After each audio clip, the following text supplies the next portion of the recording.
Op 19 april Leslien waar de namen van de taalexpo bij de Ouderhouw in Ljouwert bekend maken. Land van Taal is een feest van de taal. Ja, dan is er in wezen maar één kar die voor de hand leidt. En dat is de namen van een van uw grootste poëten van de Friese cultuur, van de Friese taal. En dat is Obe Posma.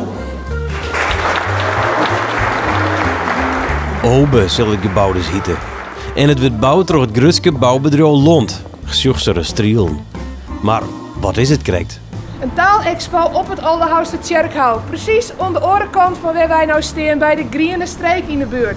We maken een houten gebouw waar een tribune op komt. En die tribune die richt zich eigenlijk op het plein, op de Oldenhoven. En dat gebouw maakt daarmee eigenlijk ook het plein af. En die tribune ziet er heel mooi in verwerken. Ik hier hem nooit aan de voorkant betocht. Maar ik ben geen architect. Nee, architect is net zomaar. Hier is uw nijtocht. Enerzijds willen we een gebouw maken wat de stad met het park verbindt. Als architect doe je een prijsvraag. En dit is eigenlijk het eerste moment dat je eindelijk een keer datgene wat je hebt bedacht en hoe je daarover nadacht, kon spiegelen met de gebruiker. Dit was eigenlijk ons prijsvraagontwerp. Wat je hier, grappig genoeg hebben we daar veel discussie over gehad vanmiddag, is hier zie je eigenlijk dat we links ook nog een volume hebben gemaakt.